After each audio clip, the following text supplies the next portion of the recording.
وحده لا شريك له. Menafikan nasabnya orang kepada Nabi Muhammad, sementara kelompok itu sudah selama ini punya nasab diyakini kepada Nabi Muhammad, diyakini yakin don tentunya dalam hal ini. Mereka menduga nasab nenek moyang mereka kepada Nabi Muhammad, maka kita membatalkannya juga sebuah kesalahan. Ternyata tanpa adanya tesis itu diungkap di dalam tulisan Kiai Haji Imaduddin, mungkin kita tidak sadar bahwa kita selama ini ternyata dibodohi dan juga dibohongi atas nasab yang disambungkan kepada Rasulullah Shallallahu Alaihi Wasallam. Inilah yang harus menjadi sebuah suri tauladan bagi kita. Dia menjadi seorang yang dikiaikan, ditokohkan, dibuyakan. Bukan buya yang dia kemudian menempelkan nama sendiri sebagai buya gitu. Bukan. Tapi orang-orang betul yang dibuyakan oleh masyarakat. Nggak perlu menimpakan nasabah dan saya. Nasabah itu menulis nasab bukan dalam hal-hal semacam ini. Nasabah sesuai dengan kemampuan mereka menjangkau tentang siapa tokoh-tokoh yang bisa ditulis dan seterusnya. Tapi dalam hal menentukan nasab sudah sangat sederhana. Semua orang dipercaya tentang nasabnya yang selama ini diakuinya. Selesai. Ada orang yang menempelkan gelar buya itu sebagai marketing branding untuk kemudian meminta sumbangan di YouTube atas nama pesantren, atas nama santri dan lain sebagainya. Tentu saja apa yang diungkap oleh Kiai Haji Imaduddin ini tidak begitu saja berjalan mulus. Ada banyak tantangan yang muncul di hari-hari ini, terutama Anda ketika melihat media sosial yang berkembang. Banyak hujatan dan juga banyak juga yang mendukung terhadap tesis tersebut. Mengatakan kalau ada sekelompok orang Anda mendengar, mengetahui dari keluarganya mengatakan bahwasanya dia punya nasab pada Rasulullah, cukup Anda percayai. Selesai. Wala taqfu ma laysa laka bi ilm. Jangan kau ikuti sesuatu yang tidak ada dalil. Kalau mau membela nasab Alawi itu sahih, mana dalilnya? Ayo kita berdiskusi, ayo kita bicarakan mana dalilnya. Kita sudah mengetahui dari para orang-orang yang membela tidak ada dalil. Ada beberapa alasan mengapa kita mendukung tesis Kiai Haji Imad tersebut.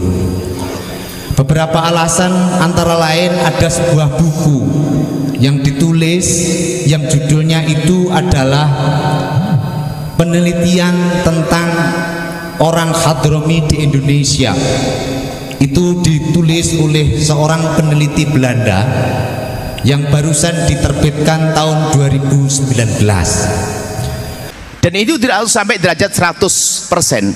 Karena 100% itu gimana sih mempercayai nasab 100%?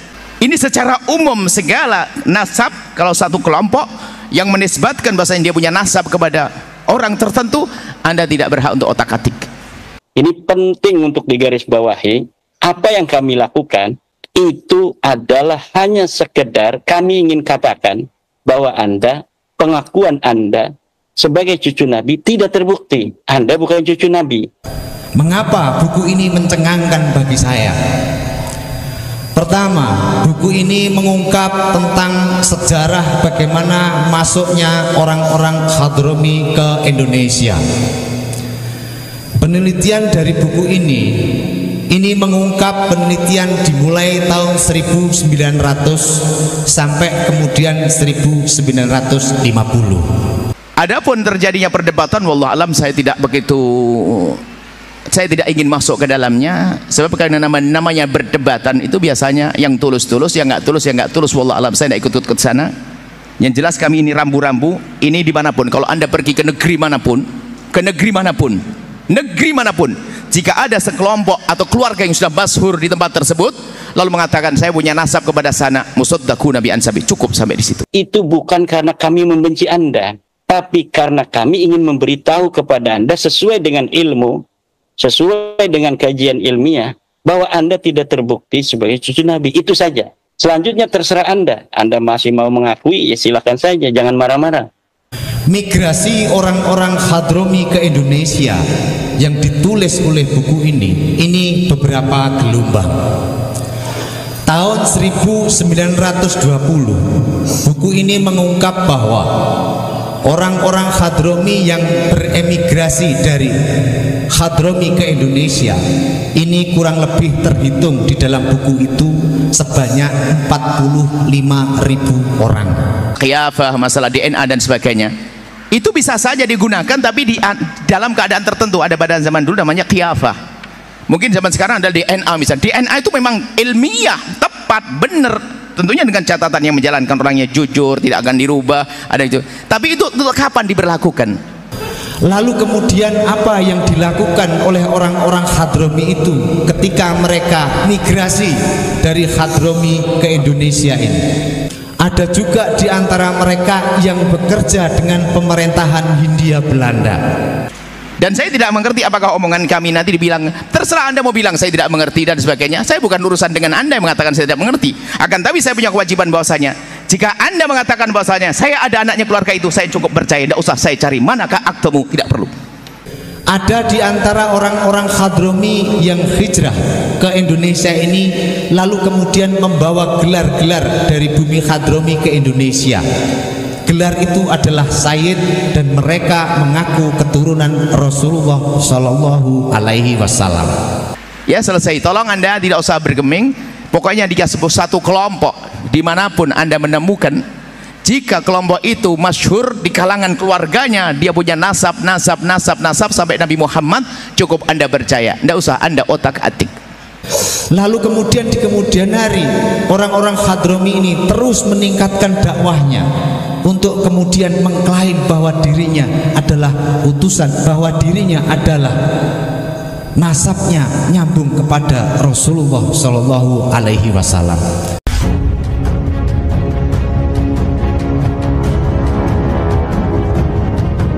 Merdeka! Merdeka! Merdeka! Merdeka! Satu lagi yang lebih semangat. Merdeka! Merdeka! Bagaimana Kiai Haji Imaduddin pernah mengungkap satu tesis, yang tesis itu cukup mengguncangkan tidak hanya di Indonesia tapi juga di dunia. Tesis itu adalah tesis tentang pembatalan nasab Baklawi yang itu sebelumnya dianggap sebagai nasab yang nyambung kepada Rasulullah Shallallahu Alaihi Wasallam. Mengapa kita harus bersyukur dengan apa yang ditemukan oleh Kiai Haji Imaduddin ini? Yaitu karena tesis itu menyadarkan kepada kita semuanya, ternyata tanpa adanya tesis itu diungkap di dalam tulisan Kiai Haji Imaduddin, mungkin kita tidak sadar bahwa kita selama ini ternyata dibodohi dan juga dibohongi atas nasab yang disambungkan kepada Rasulullah Shallallahu Alaihi Wasallam.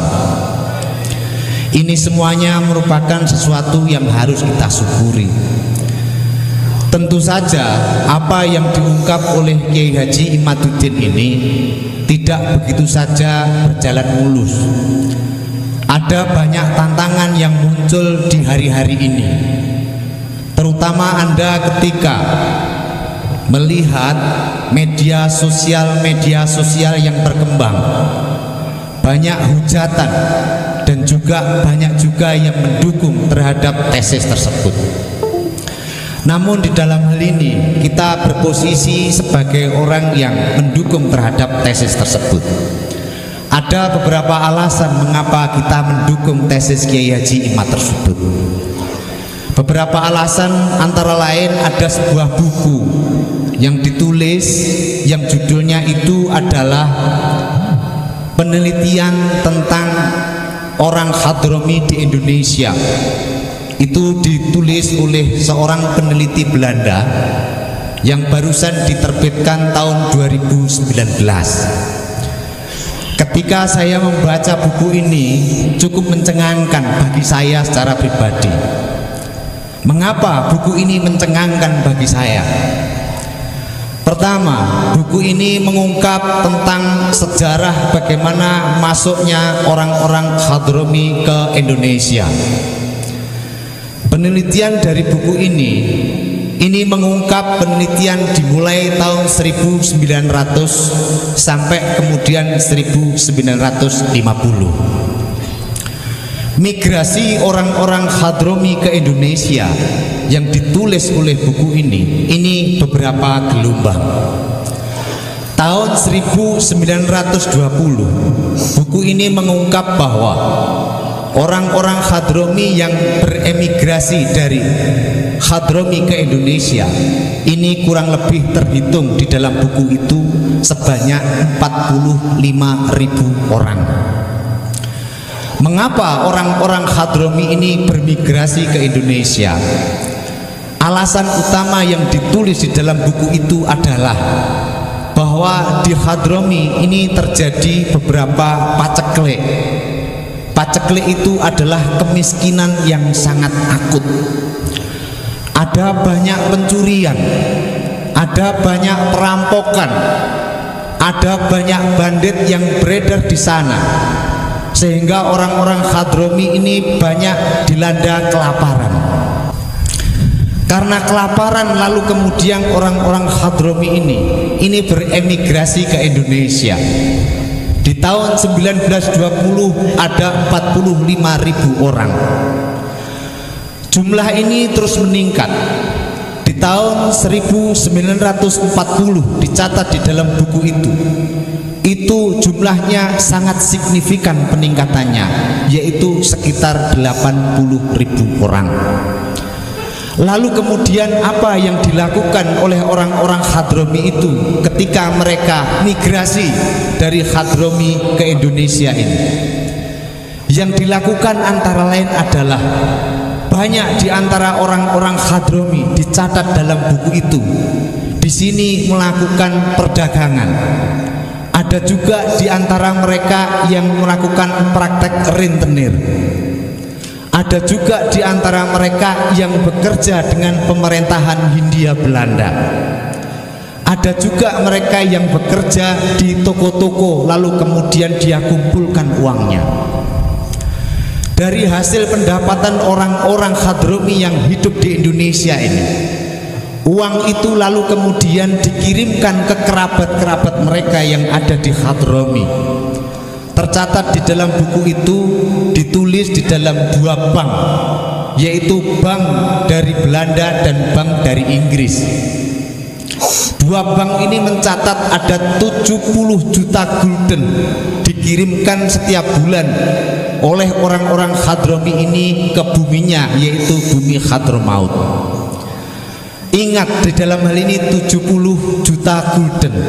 70 juta gulden ini mata uang Hindia Belanda. Ini saya perkirakan bahwa kayaknya di Hadromi mereka dilanda kemiskinan, bekerja di sini, lalu kemudian mengirimkan uang ke kerabat mereka yang ada di Hadromi. Ini mirip seperti orang-orang TKW di Indonesia yang bekerja di luar negeri. Jadi orang-orang Hadromi kesini itu sebetulnya niatnya mencari nafkah, di mana di Hadromi mereka tidak menemukan untuk menghidupi keluarganya. Ini lalu kemudian meningkat terus sampai kemudian Indonesia merdeka. Ketika Indonesia merdeka tahun 1945, jumlah orang Hadromi ini meningkat terus. Di dalam buku itu dijelaskan bahwa tidak tercatat data statistik yang pasti, tapi jumlahnya sangat signifikan, yaitu sekitar 80 juta lebih, bahkan 100.000 lebih, 100.000 lebih. Lalu kemudian setelah Indonesia ini merdeka, orang-orang Hadromi ini lalu kemudian mereka mempunyai keinginan yang berbeda. Ada di antara orang-orang Hadromi yang hijrah ke Indonesia ini lalu kemudian membawa gelar-gelar dari bumi Hadromi ke Indonesia. Gelar itu adalah Sayyid dan mereka mengaku keturunan Rasulullah Shallallahu Alaihi Wasallam. Orang-orang yang mengaku keturunan Rasulullah ini lalu membentuk sebuah organisasi. Organisasi itu namanya Baklawi atau Robitoh Alawiyah. Di kemudian hari ternyata orang-orang yang hijrah dari Hadramaut ke Indonesia ini relasinya di antara orang-orang Hadrami ini ternyata tidak harmonis. Ada orang-orang Hadrami yang tidak setuju dengan gelar Sayyid yang dibawa oleh Robitoh Alawiyah. Ini lalu kemudian membentuk satu organisasi yang disebut dengan Jamiatul Khair.